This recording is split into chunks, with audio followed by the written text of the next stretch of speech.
Greetings, opera lovers. It's Rona, and I'm in New York, even though I am from Pittsburgh. The other night, I went and saw Werther at the Met. I had already heard the first night broadcast over the internet, so I had heard the wonderful singing of all the cast members, the beautiful conducting, the solo instrumentalists playing in the orchestra, and the grand sound that the Met Orchestra makes, but I had not seen the production.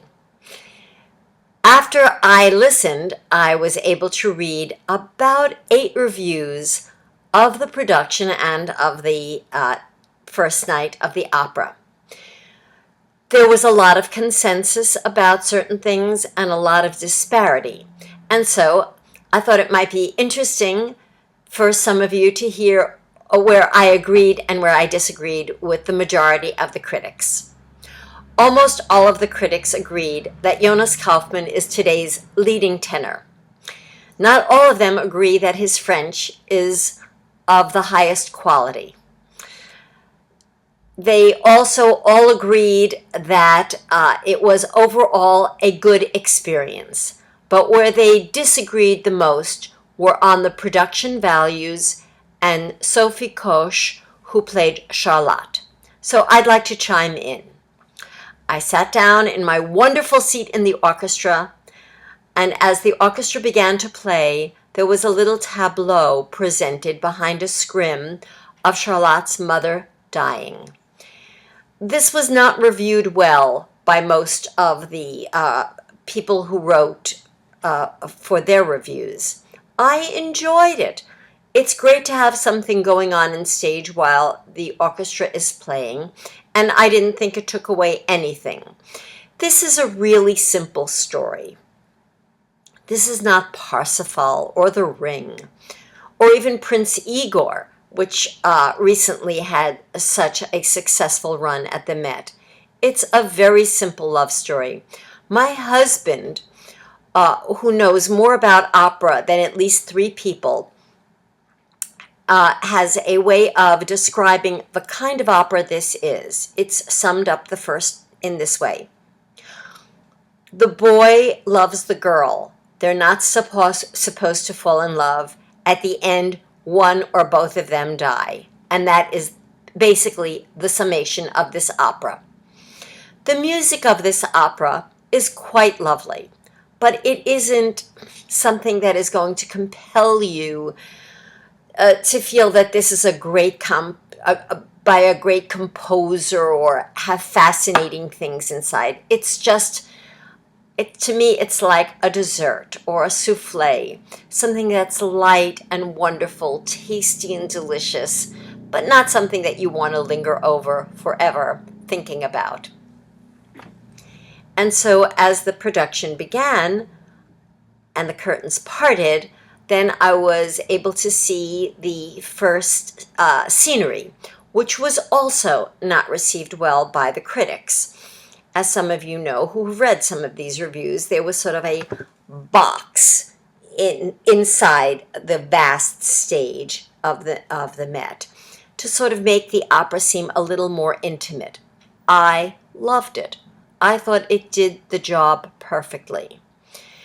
There was one scene that I don't remember reading about that I thought was exquisite. In Act 1, after Werther meets Charlotte, they go to a ball. There's no singing involved. There's just the music. And this was done seamlessly from the garden of Charlotte's home to a ballroom. And there were beautiful projections in the rear of the ballroom to make it seem like the room was moving around.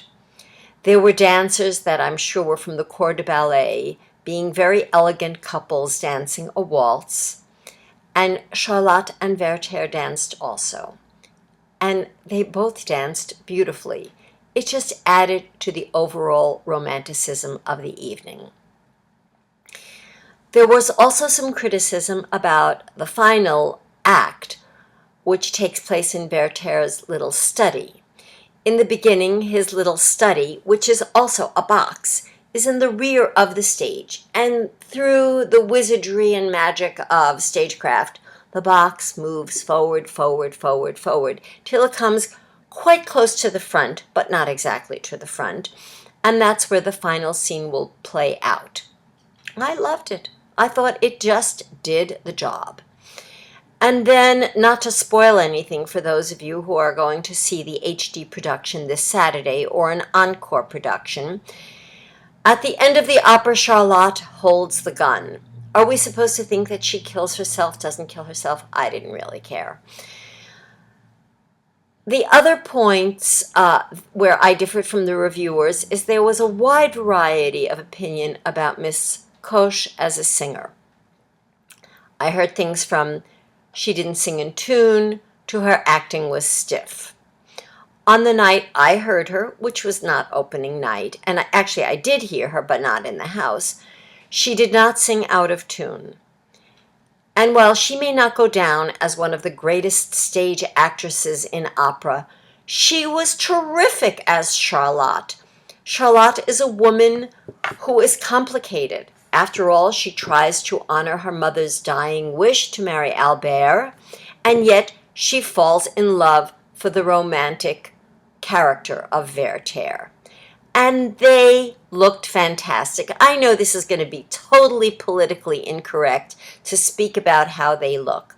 But here you have Werther, played by Jonas Kaufmann, an extremely handsome man, very romantic looking, and he falls madly in love with this woman who he's just seen. Wouldn't it be ridiculous if she weren't glamorous looking? And they dressed her up so beautifully.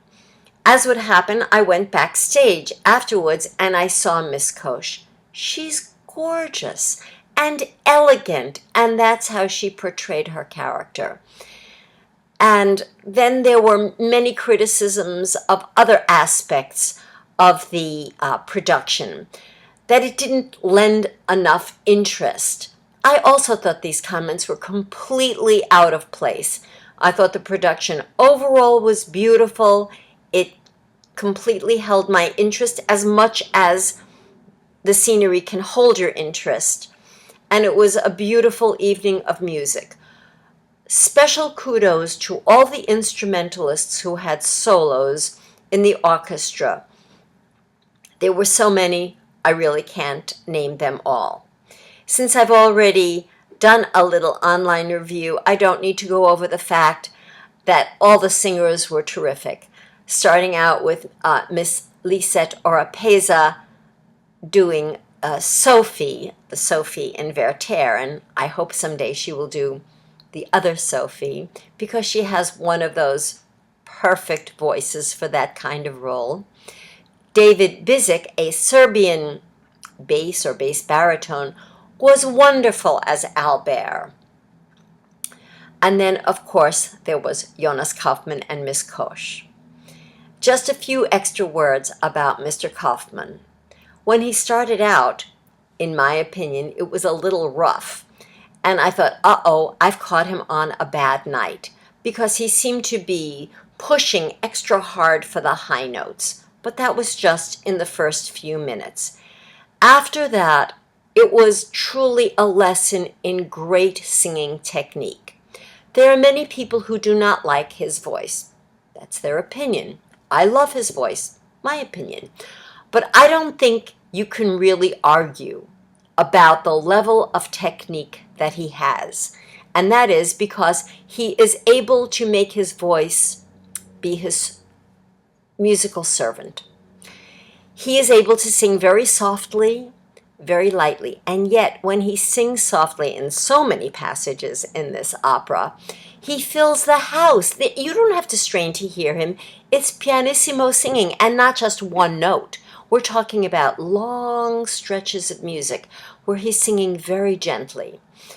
Then, of course, it would be very difficult to talk about this opera and not talk about his great aria, Pourquoi me réveiller? This was thrilling singing on the highest level. It just captivated the audience. You could feel palpably how people were so into this aria. There was an explosion of applause afterwards. And at the end, all the singers received their due appreciation from the audience. The orchestra, the conducting, everything was wonderful. It was a great night at the opera, and I hope all of you go to see the HD production, which I believe was being filmed the night we saw it, because all the HD cameras were around doing their little movings around. And if you can't make the first HD, I hope you go to see the encore. Don't listen to those people who said the production wasn't good. They're wrong. I'm right. It's a good production. Okay, everyone, have a great day. I'll see you back in Pittsburgh.